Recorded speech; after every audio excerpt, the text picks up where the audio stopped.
भक्तों, अगर मैं आपसे कहूं कि वर्ष 2026 की पद्मिनी एकादशी केवल एक व्रत नहीं, बल्कि वो दुर्लभ अवसर है जो अधिक मास में आता है और जिसका इंतजार भक्त वर्षों तक करते हैं, क्योंकि शास्त्र कहते हैं कि इस एकादशी में किया गया जप, तप, दान, व्रत और भक्ति सामान्य दिनों की तुलना में कई गुना अधिक फल देता है। लेकिन सबसे बड़ा रहस्य यह है कि अधिकतर लोग इस दिन ऐसी गलती कर बैठते हैं जिससे व्रत का पुण्य कम हो जाता है और उन्हें पता भी नहीं चलता। इसलिए भक्तों, आज की इस अमृत कथा को अंत तक अवश्य सुनिए, क्योंकि आज हम जानेंगे पद्मिनी एकादशी 2026 कब है, शुभ मुहूर्त क्या है, पूजा विधि क्या है, गरीबी दूर करने का उपाय क्या है, धन प्राप्ति कैसे हो, पति पत्नी सुख शांति के लिए क्या करें, घर में सुख समृद्धि कैसे आए, जल्दी सफलता कैसे मिले, और वो अद्भुत पद्मिनी एकादशी व्रत कथा जिसे सुनने के बाद शायद आप अधिक मास को कभी साधारण महीना नहीं समझेंगे। भक्तों, अधिक मास कोई साधारण मास नहीं होता, इसे पुरुषोत्तम मास कहा जाता है और इसका रहस्य अत्यंत अद्भुत है, क्योंकि एक समय ऐसा था जब इस मास को कोई स्वीकार नहीं करता था। देवता नहीं, ऋषि नहीं, मनुष्य नहीं, यज्ञ में स्थान नहीं, उत्सव में सम्मान नहीं। तब ये मास दुखी होकर भगवान विष्णु के चरणों में पहुंचा और बोला, प्रभु, सब मुझे त्यागते हैं, मेरा कोई स्वामी नहीं। तब भगवान विष्णु ने कहा, आज से मैं स्वयं तुम्हारा स्वामी हूं। आज से तुम पुरुषोत्तम मास कहलाओगे और जो भी मनुष्य तुम्हारे समय में भक्ति करेगा, मैं उसे विशेष फल दूंगा। तभी से अधिक मास भगवान विष्णु का प्रिय मास माना जाने लगा और इसी अधिक मास में आने वाली पद्मिनी एकादशी को अत्यंत दुर्लभ और दिव्य माना गया। भक्तों, पद्मिनी एकादशी 2026 अधिक मास के दौरान आने वाली विशेष एकादशी मानी जाएगी और इस दिन भगवान विष्णु तथा माता लक्ष्मी की पूजा का विशेष महत्व रहेगा। एकादशी तिथि, प्रारंभ और पारण समय पंचांग अनुसार देखना चाहिए, क्योंकि शास्त्र कहते हैं कि सही समय पर किया गया व्रत और पारण व्रत के पुण्य को और बढ़ा देता है, इसलिए तिथि का ध्यान अवश्य रखें। अब जानिए इस दिन की पूजा विधि। सुबह ब्रह्म मुहूर्त में उठकर स्नान करें, स्वच्छ या पीले वस्त्र धारण करें, घर के मंदिर में भगवान विष्णु का चित्र या प्रतिमा स्थापित करें, उन्हें पीला वस्त्र, तुलसी दल, पीले पुष्प, धूप, दीप, फल और पंचामृत अर्पित करें। इसके बाद ओम नमो भगवते वासुदेवाय मंत्र का जाप करें, विष्णु सहस्रनाम का पाठ करें और यदि संभव हो तो दिन भर सात्विकता और संयम रखें। शाम को घी का दीपक जलाकर भगवान विष्णु और माता लक्ष्मी की आरती अवश्य करें। लेकिन भक्तों, अब सुनिए गरीबी दूर करने का उपाय, क्योंकि अधिकतर लोग इसी के लिए खोज करते हैं। यदि घर में धन नहीं टिकता, बार बार आर्थिक संकट आता है, मेहनत के बाद भी सफलता नहीं मिलती, तो पद्मिनी एकादशी के दिन पीले वस्त्र में 7 हल्दी की गांठ, एक सुपारी और थोड़ा अक्षत बांधकर भगवान विष्णु के चरणों में रख दीजिए और प्रार्थना कीजिए, हे प्रभु, मेरे जीवन से अभाव दूर कीजिए। अगले दिन उस पोटली को तिजोरी या धन स्थान पर रख दीजिए। मान्यता है कि इससे आर्थिक रुकावटें कम होने लगती है। यदि घर में धन आता है लेकिन टिकता नहीं, तो इस एकादशी माता लक्ष्मी के सामने घी का दीपक जलाकर कमल गट्टे की माला अर्पित करें और श्री सूक्त का पाठ करें। यह उपाय धन, स्थिरता और बरकत के लिए शुभ माना गया है। यदि पति पत्नी में कलह रहती हो, प्रेम कम हो गया हो, बार बार विवाद होते हों, तो इस दिन पति पत्नी दोनों मिलकर भगवान विष्णु और माता लक्ष्मी की पूजा करें, तुलसी में जल चढ़ाएं और साथ बैठकर 11 बार ओम लक्ष्मी नारायणाय नमः मंत्र का जाप करें। माना जाता है कि इससे दाम्पत्य जीवन में मधुरता आती है। यदि घर में सुख शांति नहीं है, परिवार में तनाव रहता है, तो एकादशी की शाम घर के मुख्य द्वार पर घी का दीपक जलाइए और परिवार के सभी सदस्य मिलकर विष्णु आरती कीजिए, क्योंकि जहां सामूहिक भक्ति होती है, वहां नकारात्मकता अधिक समय तक नहीं टिकती। यदि जीवन में जल्दी सफलता चाहिए, कार्य बार बार रुक रहे हों, मेहनत का फल न मिल रहा हो, तो इस दिन भगवान विष्णु के सामने बैठकर अपने लक्ष्य का स्मरण करें और 11 बार ओम श्री हरि क्ली नमो भगवते वासुदेवाय मंत्र का जाप करें। फिर कोई एक सत्कर्म करने का संकल्प ले, क्योंकि शास्त्र कहते हैं कि संकल्प और साधना साथ चलें तो सफलता का मार्ग खुलता है। अब आरंभ होती है पद्मिनी एकादशी की दिव्य कथा। प्राचीन समय में एक महान राजा थे जिनका नाम कृतवीर्य था। उनके पास धन था, राज्य था, सेना थी, सम्मान था, लेकिन संतान नहीं थी। राजा और उनकी रानी दोनों दुखी रहते थे। समय बीतता गया, यज्ञ हुए, दान हुए, तपस्या हुई, लेकिन संतान सुख नहीं मिला। तब राजा ने कहा, इस राजवैभव का क्या लाभ जब जीवन अधूरा है। और वे अपनी रानी के साथ वन में तपस्या करने चले गए। वर्षों बीत गए, शरीर कमजोर हो गया, लेकिन तपस्या नहीं टूटी। तभी वहां सती अनुसुया माता आई। उन्होंने रानी को देखा और पूछा, पुत्री तुम इतनी कठिन तपस्या क्यों कर रही हो? तब रानी ने कहा, माता हमें संतान चाहिए। तब अनुसुया माता ने कहा, अधिक मास में आने वाली पद्मिनी एकादशी का व्रत करो। ये व्रत अत्यंत दुर्लभ है और भगवान विष्णु को प्रिय है। इससे असंभव कार्य भी सिद्ध होते हैं। रानी ने श्रद्धा से व्रत किया, नियम रखा, रात्रि जागरण किया, कथा सुनी। भगवान विष्णु की आराधना की। तब प्रसन्न होकर भगवान विष्णु प्रकट हुए और बोले, वर मांगो। राजा ने कहा, प्रभु हमें ऐसा पुत्र दीजिए जो महान हो। भगवान ने आशीर्वाद दिया और समय आने पर उन्हें महान पुत्र प्राप्त हुआ, जिसने आगे चलकर अद्भुत पराक्रम किया। भक्तों, ये कथा केवल संतान प्राप्ति की नहीं बल्कि विश्वास की कथा है।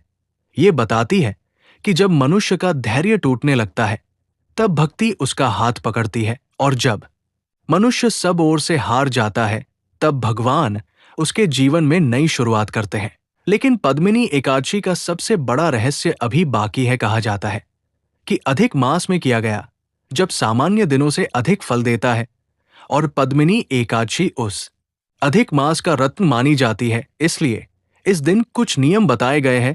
क्रोध से बचिए, झूठ से बचिए, किसी का अपमान मत कीजिए, सात्विक भोजन रखिए, जरूरतमंद की सहायता कीजिए, तुलसी सेवा कीजिए, क्योंकि केवल उपवास करना ही व्रत नहीं बल्कि व्यवहार भी व्रत का हिस्सा होता है। यदि जीवन में बार बार बाधाएं आ रही हों तो इस दिन पीपल के नीचे दीपक जलाकर भगवान विष्णु का स्मरण करें और कहें, है पुरुषोत्तम प्रभु, मेरे जीवन की बाधाएं दूर कीजिए। यदि धन संकट हो तो पीली दाल और चावल का दान करें। यदि संतान की चिंता हो तो तुलसी पर दीपक जलाएं। यदि दाम्पत्य जीवन में समस्या हो तो साथ में आरती करें। यदि मन अशांत हो तो विष्णु नाम जप करें। भक्तों, अधिक मास का सबसे बड़ा रहस्य ये है कि ये केवल अतिरिक्त महीना नहीं बल्कि अतिरिक्त कृपा का समय माना गया है। इसलिए संत कहते हैं, अधिक मास को व्यर्थ मत जाने दो, क्योंकि जो मनुष्य इस समय भक्ति करता है उसके जीवन की दिशा बदल सकती है, और जो इसे साधारण समझकर छोड़ देता है वो दुर्लभ अवसर खो देता है। इसलिए जब पद्मिनी एकादशी आए तो केवल इच्छा मत मांगिए, बल्कि संकल्प लीजिए कि मैं अपने जीवन को बदलूंगा, क्रोध छोड़ूंगा, भक्ति अपनाऊंगा, माता पिता का सम्मान करूंगा, जरूरतमंद की सहायता करूंगा, क्योंकि भगवान को केवल व्रत नहीं बल्कि मन की पवित्रता प्रिय होती है। और शायद यही पद्मिनी एकादशी का सबसे बड़ा रहस्य है। इसलिए भक्तों, अधिक मास की पद्मिनी एकादशी को साधारण एकादशी नहीं बल्कि पुरुषोत्तम कृपा का द्वार कहा गया है। लेकिन दुख की बात यह है कि अधिकतर लोग इस दिन केवल उपवास करते हैं, रहस्य नहीं समझते, और जो रहस्य नहीं समझता वो अवसर खो देता है। एक बार गरुड़ महाराज के मन में प्रश्न आया, फिर भगवान से पूछने लगे, प्रभु आपने सभी एकादशियों में पद्मिनी एकादशी को इतना महान क्यों कहा? तब भगवान नारायण ने गरुड़ जी को देखते हुए बोले, हे गरुड़, जब अधिक मास आता है तब पृथ्वी पर भक्ति का प्रभाव बढ़ जाता है। उस समय किया गया छोटा सा सत्कर्म भी बड़ा फल देता है, और उसी अधिक मास में आने वाली पद्मिनी एकादशी मनुष्य को केवल पुण्य नहीं बल्कि परिवर्तन भी देती है। भक्तों, परिवर्तन यही वो शब्द है जिसे लोग समझ नहीं पाते। लोग धन चाहते हैं लेकिन स्वभाव नहीं बदलते। लोग सुख चाहते हैं लेकिन क्रोध नहीं छोड़ते। लोग सफलता चाहते हैं लेकिन आलस्य नहीं छोड़ते। फिर कहते हैं, भाग्य साथ नहीं देता, लेकिन शास्त्र कहते हैं भाग्य बदलने से पहले व्यवहार बदलता है। इसीलिए पद्मिनी एकादशी के दिन सबसे पहला उपाय बताया गया है। मन की सफाई जैसे घर की सफाई करते हैं, वैसे ही मन की भी सफाई कीजिए। किसी से बैर हो तो छोड़ दीजिए, किसी से कटुता हो तो समाप्त कीजिए, क्योंकि भगवान विष्णु वहां जल्दी प्रसन्न होते हैं जहां मन शांत होता है। अब सुनते हैं कि हमें धन प्राप्ति कैसे होगा। धन प्राप्ति का एक और प्राचीन उपाय अधिक मास की पद्मिनी एकादशी की रात्रि में एक दीपक घी का और एक दीपक तिल के तेल का जलाइए। घी का दीपक भगवान विष्णु के सामने और तेल का दीपक घर के मुख्य द्वार पर रखिए। फिर माता लक्ष्मी से प्रार्थना कीजिए, है माता मेरे घर में केवल धन नहीं बल्कि सद्बुद्धि भी दीजिए, क्योंकि बिना सद्बुद्धि के धन भी दुख दे सकता है। भक्तों, आपने देखा होगा कुछ लोगों के पास सब कुछ होता है फिर भी शांति नहीं होती, और कुछ लोग कम साधनों में भी प्रसन्न रहते हैं। इसका कारण केवल धन नहीं बल्कि घर की ऊर्जा होती है। इसलिए पद्मिनी एकादशी के दिन घर में सामूहिक आरती करना बहुत शुभ माना गया है। यदि संभव हो तो परिवार के सभी सदस्य एक साथ बैठकर भगवान विष्णु का नाम ले, क्योंकि जहां परिवार साथ बैठता है वहां टूटन कम होने लगती है।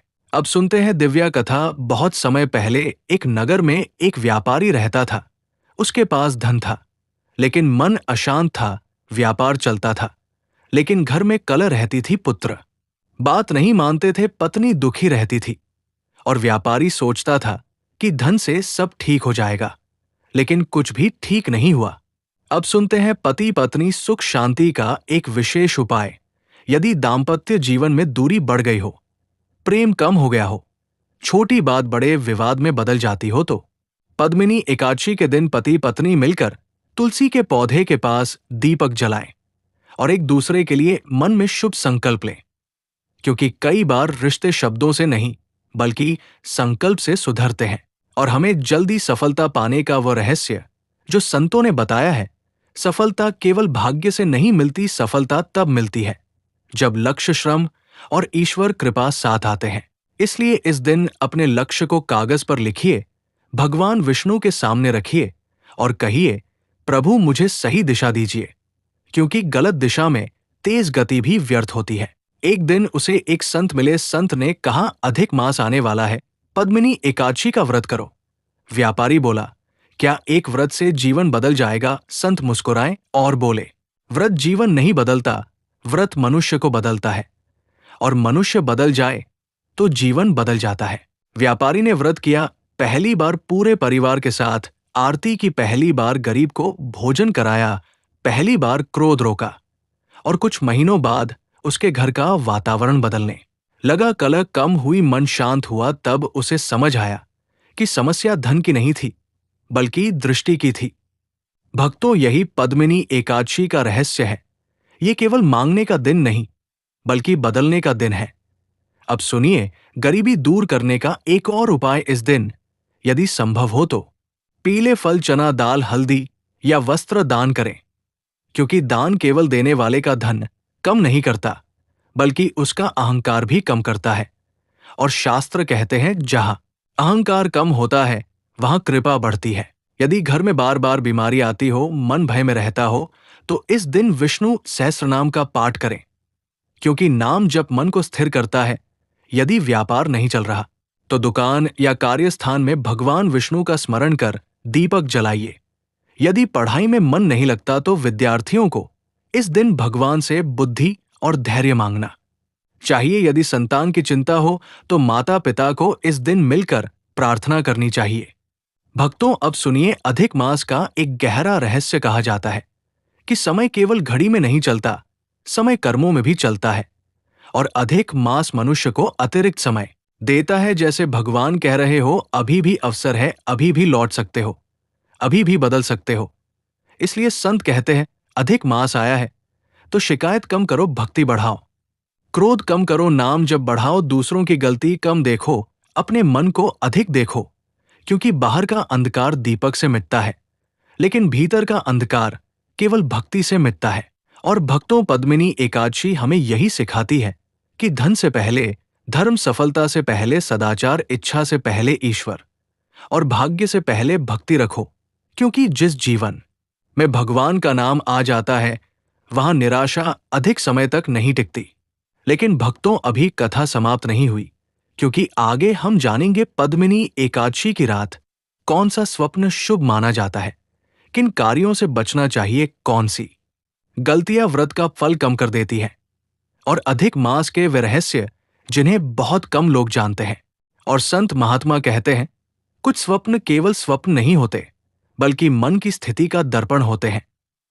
इसलिए यदि पद्मिनी एकादशी की रात्रि में भगवान विष्णु का मंदिर दिखाई दे, दीपक दिखाई दे, नदी दिखाई दे, तुलसी दिखाई दे, कमल दिखाई दे या प्रकाश दिखाई दे, तो इसे शुभ माना जाता है, क्योंकि ये मन में बढ़ती सकारात्मकता और आशा का संकेत माना गया है। लेकिन यदि क्रोध, अंधकार और भय से भरे दृश्य बार बार दिखाई दें, तो संत कहते हैं कि मन को और अधिक भक्ति की आवश्यकता है। और भक्तों, यहां एक बात समझ लीजिए, स्वप्न से अधिक महत्वपूर्ण कर्म होते हैं, क्योंकि केवल संकेत देखकर जीवन नहीं बदलता, परिवर्तन तब आता है जब मनुष्य अपने व्यवहार को बदलता है। और यही कारण है कि पद्मिनी एकादशी में बार बार संयम और सदाचार पर जोर दिया गया है। इन गलतियों को भूल कर भी नहीं करना है। व्रत तो कर लेते हैं, लेकिन उसका भाव कम हो जाता है। पहली गलती क्रोध, क्योंकि उपवास के साथ यदि क्रोध जुड़ जाए तो मन अशांत हो जाता है। दूसरी गलती दिखावा, क्योंकि केवल लोगों को दिखाने के लिए किया गया धर्म मन को शांति नहीं देता। तीसरी गलती अपमान, क्योंकि जिस दिन भगवान का नाम लिया जाए उस दिन किसी का दिल दुखाना उचित नहीं माना गया। चौथी गलती आलस्य, क्योंकि अधिक मास अवसर का समय माना गया है और अवसर को टालना भी एक प्रकार की हानि माना गया। अब हम चलते हैं घर में सुख और खुशी बढ़ाने का एक प्राचीन उपाय। पद्मिनी एकादशी की संध्या में घर के मंदिर में 5 दीपक जलाइए और परिवार के सभी सदस्य एक साथ बैठकर भगवान विष्णु का स्मरण कीजिए। फिर प्रत्येक व्यक्ति अपने मन में परिवार के लिए एक शुभ संकल्प ले, क्योंकि जहां परिवार साथ प्रार्थना करता है वहां दूरियां धीरे धीरे कम होने लगती है। यदि घर में बार बार तनाव रहता हो तो एकादशी के दिन मीठा भोजन बनाकर परिवार के साथ प्रेम से ग्रहण करें, क्योंकि संत कहते हैं कि कई बार घर की मिठास शब्दों से नहीं बल्कि व्यवहार से लौटती है। अब सुनिए जल्दी सफलता के लिए एक और रहस्य। बहुत से लोग कहते हैं कि मेहनत बहुत करते हैं लेकिन फल नहीं मिलता। तब संत कहते हैं कि केवल परिश्रम नहीं, दिशा भी आवश्यक है। इसलिए पद्मिनी एकादशी के दिन अपने लक्ष्य लिखिए और स्वयं से पूछिए कि मैं जिस दिशा में जा रहा हूं क्या वो सही है, क्योंकि गलत दिशा में चलती हुई गति मनुष्य को मंजिल से दूर भी ले जा सकती है। भक्तों, अब आरंभ होती है एक और कथा। कहा जाता है कि एक गांव में एक वृद्ध दंपत्ति रहते थे। उनके पास अधिक धन नहीं था, लेकिन भगवान विष्णु में उनकी बड़ी श्रद्धा थी। हर अधिक मास में वे नियम से भक्ति करते थे और पद्मिनी एकादशी पर उपवास रखते थे। गांव के लोग उनका मजाक उड़ाते और कहते इससे क्या मिलेगा, लेकिन वृद्ध दंपत्ति मुस्कुरा देते। एक वर्ष गांव में कठिन समय आया, लोगों के काम रुक गए, मन अशांत हो गया। लेकिन वही वृद्ध दंपत्ति शांत रहे। लोगों ने पूछा, आपको भय क्यों नहीं लगता? तब उन्होंने कहा, जिसने भगवान पर भरोसा रखा उसके मन में धैर्य बना रहता है। भक्तों, इस कथा का अर्थ केवल चमत्कार नहीं बल्कि धैर्य है, क्योंकि भक्ति का पहला फल मन की शांति माना गया है और मन शांत हो जाए तो कठिन समय भी सरल लगने लगता है। अब सुनिए धन स्थिरता का एक और उपाय। यदि घर में आय होती हो लेकिन बचत न होती हो तो पद्मिनी एकादशी के दिन भगवान विष्णु के सामने पीले पुष्प अर्पित कर ये संकल्प ले कि मैं धन का सदुपयोग करूंगा, क्योंकि शास्त्र कहते हैं कि धन तभी टिकता है जब उसके साथ विवेक जुड़ा हो। यदि विद्यार्थी हो और पढ़ाई में मन न लगता हो तो इस दिन अध्ययन स्थान को स्वच्छ करें, दीपक जलाएं और ईश्वर से बुद्धि और धैर्य की प्रार्थना करें, क्योंकि सफलता केवल तेज दिमाग से नहीं बल्कि स्थिर मन से भी आती है। यदि व्यापार में रुकावट हो तो कार्यस्थान की सफाई करें और सकारात्मक संकल्प लें, क्योंकि संत कहते हैं जहां व्यवस्था होती है वहां ऊर्जा भी बदलती है।